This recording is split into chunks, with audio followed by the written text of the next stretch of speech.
नमस्कार, मैं अमन आप सभी का स्वागत करता हूं। आज बॉलीवुड प्लेबैक सिंगर एवं म्यूज़िक डायरेक्टर सतीश देहरा जी रूबरू है और इस प्रेस कॉन्फ्रेंस में, जो कि राजस्थान में नागौर में आयोजित एक कार्यक्रम के सिलसिले में यहाँ पधारे हुए हैं। तो इस मीडिया मीट में आपके कुछ सवालात का जवाब श्री सतीश देहरा दे रहे हैं। जी सर, पहला सवाल तो आप छोटे से गांव से उठकर जी मुंबई तक का जो सफर है वो किन किन संघर्ष से भरा रहा आपका? सबसे पहले तो चैनल का बहुत बहुत धन्यवाद, शुक्रिया। और हमारे जितने भी दर्शक हैं जो हमें देख रहे हैं, सुन रहे हैं, सबको सादर नमस्कार, प्रणाम। तो हरीश जी, मेरा सफ़र जो है एक वैसे तो कह सकता हूँ बहुत लंबा सफ़र रहा है, और सफ़र में तो चल ही रहे हैं, सफ़र में सफ़र है। तो कहने का मतलब ये है कि बचपन से एक म्यूज़िक से लगाव था, जुड़ाव था। और मेरे पिताजी की बड़ी इच्छा थी कि उनको ये लगा था कि भाई ये पढ़ाई में इतना आगे नहीं जा सकता, इसका रुझान उन्होंने पता कर लिया था। तो पढ़ाई के साथ साथ में मुझे म्यूज़िक का भी शौक़ लगा, और तब से मैं म्यूज़िक स्कूल के टाइम से गाने लगा, और गाते गाते यहाँ मंचों पर छोटे मोटे कार्यक्रम भी स्कूलों में भी गाता रहा। और उसके बाद में फिर मेरा एक इत्तेफाक से पूछते नहीं, हमारा धंधा रहा है रामलीला मंचन का।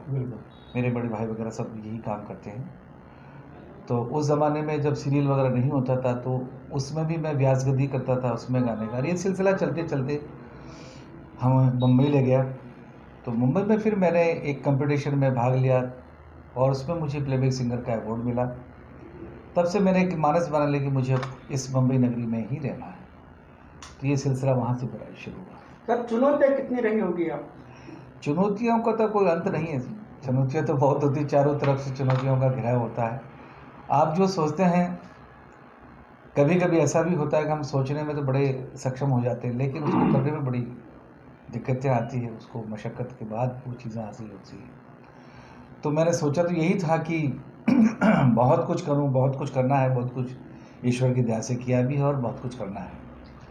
तो यही है कि बहुत सारा संघर्ष और स्ट्रगल जीवन में रहा। इस दरमियान बहुत गुणीजनों से और साहित्यिक लोगों से, संगीत के प्रेमी लोगों से और रसिक लोगों से भी आपका मिलना रहा, क्योंकि एक लंबा समय हो गया। बिल्कुल। तो कितनी लैंग्वेज में आपने गाया, और अभी जो कोई नया प्रोजेक्ट करता है? लैंग्वेज में तो बहुत, जैसे मैंने सबसे पहले तो हमारी जो हिंदी है जी, उस हिंदी में मैंने बहुत गाया। उसके बाद में फिर पंजाबी, कोंकणी, भोजपुरी और तेलुगु, तेलम जो डब फिल्में होती है उसमें भी मैंने बहुत गाया है।